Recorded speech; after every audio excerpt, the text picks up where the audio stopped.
और काफ़ी दिनों तो थोड़े नाल कोई गलबात नहीं हुई क्योंकि काफ़ी व्यस्त सां ਇਹਦੇ ਵਿੱਚ ਪਹਿਲਾਂ कांग्रेस पार्टी की प्रधानगी मिली, बड़ी वड्डी जिम्मेदारी कांग्रेस पार्टी ने दी और उस तो बाद लोगों को कईयों मिलना सीगा एंड बैक टू बैक कार्यक्रम रहे, प्रोग्राम रहे। सो इस करके थोड़े नाल गलबात नहीं हो सकी। कोशिश करांगा आने वाले समय थोड़े नाल जिस तरह पहला अपना वार्तालाप होंदी रहंदी सी गलबात करते रहिए। सो मैं आज ही वापस आया चिंतन शिविर तो जिहड़ा कि उदयपुर कांग्रेस पार्टी ने 3 दिन का चिंतन शिविर किया है जिथे थोड़े भरा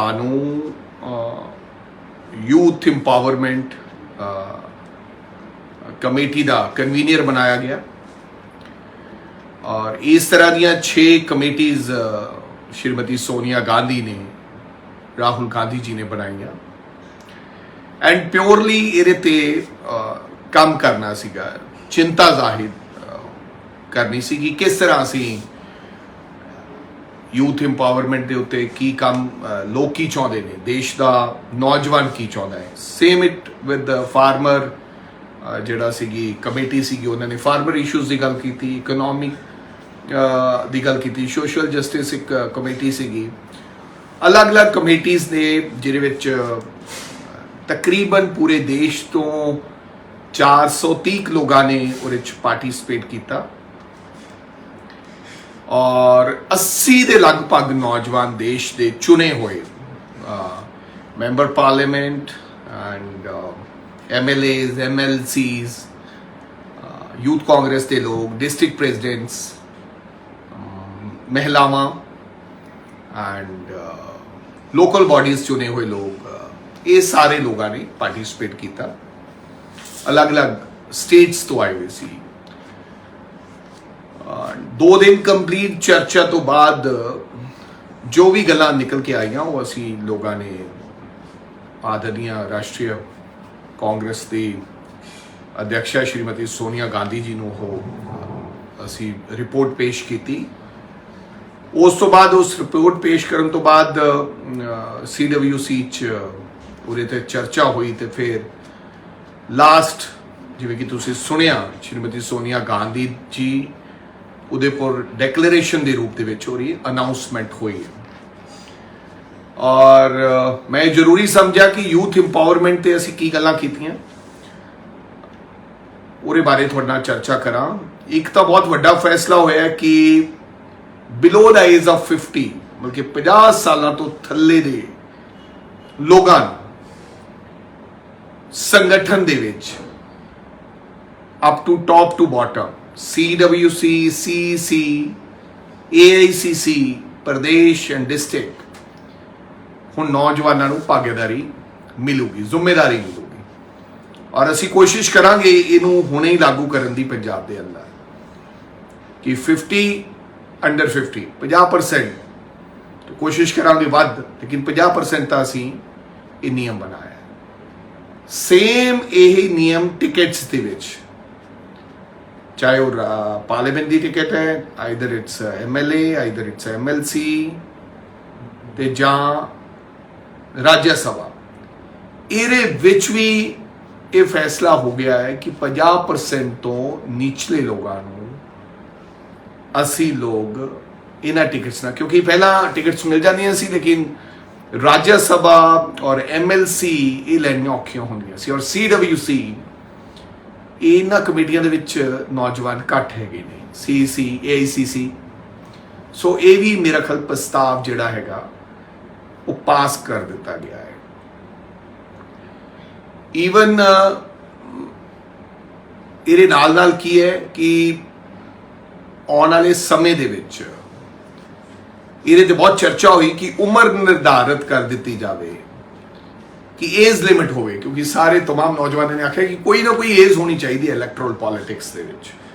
रिटायरमेंट एज की गल की नौजवानों ने लेकिन वो सब ने, मैं श्रीमती सोनिया गांधी दे ये रखी गल और उन्होंने इस गल नूं मन्निया कि बिल्कुल रिटायरमेंट एज होनी चाहिए, बट एज की होवे ਇਹਦੇ ਤੇ निर्णय ਅਸੀਂ ਲੋਕਾਂ ਨੇ ਸੁਝਾਅ ਦਿੱਤਾ 65 ਤੇ ਇਹ निर्णय ਹੋਇਆ ਕਿ ਅੰਡਰ 70 ਜਿਹੜਾ ਹੈਗਾ ਉਹ ਇਲੈਕਟਰਲ ਪੋਲਿਟਿਕਸ ਤੋਂ ਤੁਸੀਂ ਉਸ ਤੋਂ ਬਾਅਦ ਜਿਹੜੇ ਸੀਨੀਅਰ ਲੋਕ ਨੇ ਸਾਡੇ ਉਹਨਾਂ ਨੂੰ ਅਸੀਂ as a mentor as a guide ਸਾਨੂੰ ਆਸ਼ੀਰਵਾਦ ਦੇਣ ਵਾਸਤੇ ਐਡਵਾਈਜ਼ਰਸ ਇਲੈਕਟਰਲ ਜਿਹਦੇ ਵਿੱਚ ਸੰਗਠਨ ਦੇ ਵਿੱਚ ਉਹ ਰਹਿਣ, ਨਾ ਕਿ ਇਲੈਕਟਰਲ ਪੋਲਿਟਿਕਸ ਉਹਦਾ ਹਿੱਸਾ ਨਾ ਰਹੇ। ਇਹ ਵੀ ਸਭ ਦੀ ਸਹਿਮਤੀ ਲੋਕਾਂ ਨੇ ਜਤਾਈ। ਈਵਨ ਇਨ ਗਵਰਨਮੈਂਟ ਜਿਹੜੀਆਂ ਵੀ ਜਿੱਥੇ ਵੀ ਬਣ ਗਈਆਂ ਸਰਕਾਰਾਂ, ਜਦੋਂ ਮਿਨਿਸਟਰ ਬਣਨਾ ਹੁੰਦਾ ਤੇ ਉਦੋਂ ਨੌਜਵਾਨ ਨੂੰ ਜਗ੍ਹਾ ਨਹੀਂ ਦਿੱਤੀ ਜਾਂਦੀ, ਉਦੋਂ ਕਿਹਾ ਜਾਂਦਾ ਕਿ ਨਹੀਂ ਇਹ ਅਨਐਕਸਪੀਰੀਅੰਸ ਹੈ, ਇਹ ਪਹਿਲੀ ਵਾਰੀ ਜਿੱਤਿਆ ਜਾਂ ਦੂਜੀ ਵਾਰੀ ਜਿੱਤਿਆ। ਸੋ ਇਹ ਵੀ ਸਰਬਸੰਮਤੀ ਨਾਲ ਪਾਰਿਤ ਹੋ ਗਿਆ ਕਿ ਜਿੰਨੀਆਂ ਸਰਕਾਰਾਂ ਬਣ ਗਈਆਂ ਔਰ ਜਿੱਥੇ ਵੀ ਸਰਕਾਰ ਬਣੂਗੀ ਉੱਥੇ 50% ਨੁਮਾਇੰਦਗੀ 50 ਸਾਲ ਤੋਂ ਥੱਲੇ ਦੇ ਲੋਕਾਂ ਨੂੰ ਦਿੱਤੀ ਜਾਏਗੀ। ਈਵਨ ਬੋਰਡਸ ਜਿਵੇਂ ਮੇਅਰਸ, ਚੇਅਰਮੈਨ ਵਗੈਰਾ ਬਣਦੇ ਉਹਦੇ ਦੇ ਵਿੱਚ ਉਸ ਵਿੱਚ ਵੀ। ਸੋ ਮੈਨੂੰ ਲੱਗਦਾ ਇਹ ਚੰਗੇ ਕਦਮ ਸੀ। ਸੋ ਇੰਪਲੋਇਮੈਂਟ ਇਸ਼ੂਜ਼ ਤੇ ਦੋਵਾਂ ਲੋਕਾਂ ਦਾ ਕਾਫੀ ਵੱਡਾ ਬੇਰੋਜ਼ਗਾਰੀ ਦਾ ਬਹੁਤ ਵੱਡਾ ਮੁੱਦਾ ਹੈ, ਜਿਸ ਦੇ ਉੱਤੇ ਗੱਲ ਕੀਤੀ ਕਿ ਸਾਨੂੰ ਪਹਿਲਾਂ ਤਾਂ ਜਿੱਥੇ ਜਿੱਥੇ ਸਾਡੀਆਂ ਸਰਕਾਰ ਹੈ ਲਾਈਕ ਰਾਜਸਥਾਨ ਐਂਡ ਛੱਤੀਸਗੜ੍ਹ, ਇਹਦੇ ਵਿੱਚ ਜਿੰਨੀਆਂ ਵੀ ਖਾਲੀ ਵੀਕੈਂਡ ਪੋਸਟ ਪਈਆਂ ਉਹਨਾਂ ਨੂੰ ਅਸੀਂ ਭਰਾਈਏ ਤਾਂ ਜੋ ਨੌਜਵਾਨਾਂ ਨੂੰ ਨੌਕਰੀਆਂ ਮਿਲ ਸਕਣ। ਮਾਡਲ ਐਸਾ ਤਿਆਰ ਕਰੀਏ ਨਾ ਇਹ ਸਟੇਟਸ ਦਾ ਜਿਹਨੂੰ ਲੈ ਕੇ ਅਸੀਂ ਦੇਸ਼ ਭਰ ਦੇ ਵਿੱਚ ਜਾ ਸਕੀਏ, ਤਾਂ ਜੋ ਕਿ ਅਸੀਂ ਅਨਇੰਪਲੋਇਮੈਂਟ ਦਾ ਜਿਹੜਾ ਮਾਡਲ ਅਸੀਂ ਦੇ ਰਹੇ ਹਾਂ ਅਸੀਂ ਇਹ ਕਰਕੇ ਦਿਖਾਇਆ। ਕਿਉਂਕਿ ਹਮੇਸ਼ਾ ਸਮੇਂ ਦੀਆਂ ਸਰਕਾਰਾਂ ਨੇ ਨੌਜਵਾਨਾਂ ਨੂੰ ਇਹ ਕਿਹਾ ਕਿ ਅਸੀਂ ਨੌਕਰੀ ਦੇਵਾਂਗੇ, 2 ਕਰੋੜ ਨੌਕਰੀਆਂ ਦੀ ਗੱਲ ਕੀਤੀ, ਲੇਕਿਨ ਕਿਸੇ ਨੇ ਨੌਕਰੀ ਦਿੱਤੀ ਨਹੀਂ। ਅੱਜ ਦੇਸ਼ ਦੇ ਨੌਜਵਾਨਾਂ ਦੇ ਅੱਗੇ ਸਭ ਤੋਂ ਵੱਡੀ ਦੇਸ਼ ਦੇ ਅੱਗੇ ਚਿੰਤਾ ਦੀ ਗੱਲ ਜਿਹੜੀ ਹੈਗੀ ਆ ਉਹ ਬੇਰੋਜ਼ਗਾਰੀ ਹੈ। ਸੋ ਇਹਨੂੰ ਕਿਵੇਂ ਐਡਰੈਸ ਕੀਤਾ ਜਾਵੇ, ਸੋ ਇਹਦੇ ਤੇ ਵੀ ਚਰਚਾ ਰਹੀ ਕਿ ਪਹਿਲਾਂ ਸਾਡੀਆਂ ਸਰਕਾਰਾਂ ਕੁਝ ਐਸਾ ਕਰਕੇ ਦਿਖਾਉਣ ਤਾਂ ਜੋ ਅਸੀਂ ਲੋਕਾਂ ਦੇ ਕੋਲ ਇੱਕ ਨਵਾਂ ਮਾਡਲ ਲੈ ਕੇ ਜਾ ਸਕੀਏ। ਯਾਤਰਾ ਦੀ ਗੱਲ ਹੋਈ ਹੈ ਕਿ ਪੂਰੇ ਦੇਸ਼ ਦੇ ਅੰਦਰ ਇੱਕ ਯਾਤਰਾ ਦੇ ਰੂਪ ਦੇ ਵਿੱਚ ਅਸੀਂ ਇੱਕ ਯਾਤਰਾ ਕਰੀਏ, ਜਿੱਥੇ ਜਿੱਥੇ ਵੱਖ-ਵੱਖ ਪ੍ਰਦੇਸ਼ਾਂ ਦੇ ਵੱਖ-ਵੱਖ ਲੋਕਾਂ ਦੇ ਜਿਹੜੇ ਮੁੱਦੇ ਹਨ, ਗੱਲਾਂ ਹੈ ਉਹਨਾਂ ਨੂੰ ਕਸ਼ਮੀਰ ਤੋਂ ਕੰਨਿਆ ਕੁਮਾਰੀ ਤੱਕ ਅਸੀਂ 2 ਅਕਤੂਬਰ ਨੂੰ ਗਾਂਧੀ ਜਯੰਤੀ ਜੀ ਤੇ ਅਸੀਂ ਉਹ ਯਾਤਰਾ ਕਰਾਂਗੇ। ਇਹ तमाम ਗੱਲਾਂ ਹੋਈਆਂ। ਨਾਲ ਵੱਖ-ਵੱਖ ਫੀਲਡ ਦੇ ਲੋਕ ਜਿਹੜੇ ਨੌਜਵਾਨ ਸਾਥੀ ਨੇ, ਕੋਈ ਸਿੰਗਰ ਨੇ, ਕੋਈ ਸਪੋਰਟਸਮੈਨ ਨੇ, ਇਹੋ ਜਿਹੇ ਲੋਕਾਂ ਨੂੰ ਵੀ ਅਸੀਂ ਆਪਦੇ ਨਾਲ ਕੋਈ ਹੋਰ ਕਿਸੇ ਆਪਦੇ ਕਿੱਤੇ 'ਚ ਜ਼ਰੂਰੀ ਨਹੀਂ ਕਿ ਇਕੱਲੇ ਜਿਹੜੇ ਕਾਂਗਰਸ ਜਾਂ ਯੂਥ ਕਾਂਗਰਸ ਕੰਮ ਕਰਦੇ ਉਹਨਾਂ ਨੂੰ, ਦੂਸਰੇ ਲੋਕਾਂ ਨੂੰ ਵੀ ਆਪਦੇ ਨਾਲ ਜੋੜਨ ਦਾ ਉਪਰਾਲਾ, ਉਹਨਾਂ ਨੂੰ ਵੀ ਅਸੀਂ ਕਿਤੇ ਜ਼ਿੰਮੇਵਾਰੀ, ਇਲੈਕਸ਼ਨ, ਕਿਤੇ ਸੰਗਠਨ ਦੇ ਵਿੱਚ ਕੰਮ, ਇਹਨਾਂ ਲੋਕਾਂ ਨੂੰ ਆਪਦੇ ਨਾਲ ਜੋੜਨ ਦਾ ਕੰਮ ਕਰੀਏ। ਇਹ ਵੀ ਚਰਚਾ ਰਹੀ, ਇਹ ਵੀ ਪ੍ਰਸਤਾਵ ਪਾਸ ਹੋਇਆ ਕਿ ਉਹਨਾਂ ਦੀ ਵੀ ਅਹਿਮ, ਕਿਉਂਕਿ ਜਿਨ੍ਹਾਂ ਲੋਕਾਂ ਨੇ ਦੇਸ਼ ਵਾਸਤੇ, ਜਿਨ੍ਹਾਂ ਲੋਕਾਂ ਨੇ ਪ੍ਰਦੇਸ਼ ਵਾਸਤੇ ਕੋਈ ਵੱਖਰੇ ਕੰਮ ਕੀਤੇ ਹੈ ਜਾਂ ਆਪਦੇ ਪ੍ਰਦੇਸ਼ ਦਾ, ਆਪਦੇ ਦੇਸ਼ ਦਾ ਨਾਮ ਰੋਸ਼ਨ ਕੀਤਾ ਹੈ, ਉਹਨਾਂ ਨੂੰ ਲੋਕਾਂ ਨੂੰ ਵੀ ਨਾਲ ਲਈਏ। ਸੋ ਇਹ तमाम ਚਰਚਾਵਾਂ ਰਹੀਆਂ, ਚਿੰਤਨ ਜਿਹੜਾ ਸ਼ਿਵਰ ਹੋਇਆ ਔਰ ਫਿਰ ਐਕਸ਼ਨ ਪਲਾਨ ਉਹਨਾਂ ਨੇ ਕਿਹਾ ਕਿ ਹੁਣ ਇਸ ਤੋਂ ਬਾਅਦ ਜਲਦੀ ਇੱਕ ਇੰਪਲੀਮੈਂਟੇਸ਼ਨ ਕਮੇਟੀ ਬਣੇਗੀ, ਐਕਸ਼ਨ ਪਲਾਨ ਬਣੇਗਾ ਕਿ ਕਿਦੋਂ ਕੀ ਕਰਨਾ ਹੈ।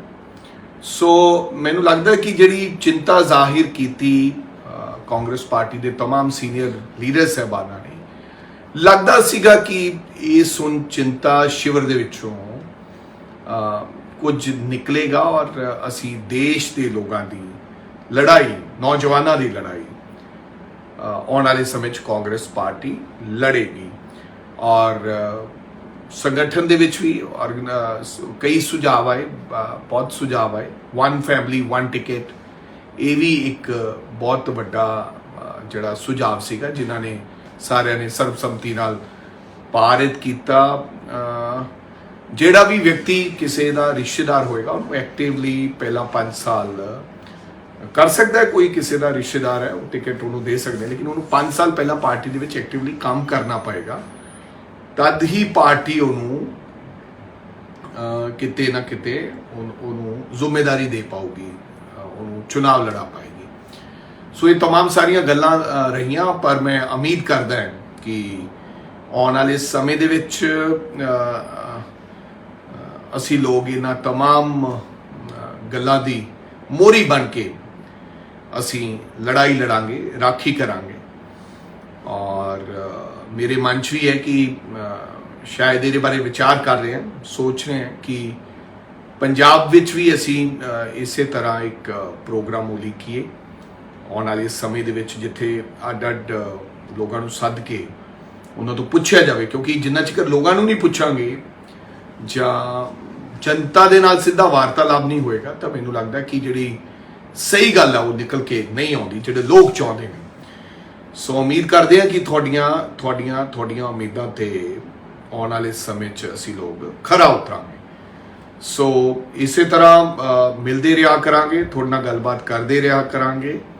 ਔਰ ਅੱਜ ਦਾ ਵਿਸ਼ਾ ਇਹੀ ਸੀਗਾ ਕਿ ਮੈਂ 3-4 ਦਿਨਾਂ ਤੋਂ ਨਹੀਂ ਸੀਗਾ ਔਰ ਲੋਕਾਂ ਦੇ ਮਨ ਵਿੱਚ ਸੀ ਕਿ ਕਾਂਗਰਸ ਪਾਰਟੀ ਦਾ ਪੰਜਾਬ ਦਾ ਪ੍ਰਧਾਨ ਜਿਹੜਾ ਬਣਿਆ ਹੈ ਉਹ ਸਾਨੂੰ, ਸ਼ਾਇਦ ਲੋਕ ਸੋਚ ਰਹੇ ਹੋਣਗੇ, ਸਾਨੂੰ ਦੱਸੇ ਕਿ ਚਿੰਤਨ ਸ਼ਿਵਰ ਦੇ ਵਿੱਚ ਕੀ ਹੋਇਆ।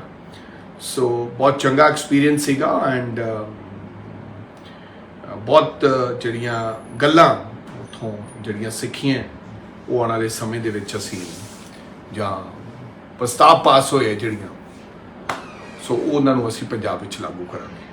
ਤੇ ਉਮੀਦ ਕਰਦਾ ਕਿ ਤੁਸੀਂ ਸਾਨੂੰ ਹਮੇਸ਼ਾ ਹੌਸਲਾ, ਆਸ਼ੀਰਵਾਦ ਤੇ ਪਿਆਰ ਜਿਵੇਂ ਹਮੇਸ਼ਾ ਮੈਨੂੰ ਦਿੱਤਾ ਤੁਸੀਂ ਲੋਕਾਂ ਨੇ, ਐਂਡ ਮੇਰੇ ਅਰਗੇ ਬੰਦੇ ਵਾਸਤੇ ਤੀਜੀ ਵਾਰੀ ਤੁਸੀਂ ਮੈਨੂੰ ਲੋਕਾਂ ਨੇ ਜਿਤਾਇਆ ਲਗਾਤਾਰ। ਔਰ ਸਭ ਤੋਂ ਛੋਟੀ ਉਮਰ ਦਾ ਤੁਹਾਡੇ ਭਰਾ ਨੂੰ ਤੁਹਾਡੀ ਕਿਰਪਾ ਦੇ ਨਾਲ ਪੰਜਾਬ ਦਾ ਪ੍ਰਧਾਨ ਬਣਨ ਦਾ ਮੌਕਾ ਮਿਲਿਆ।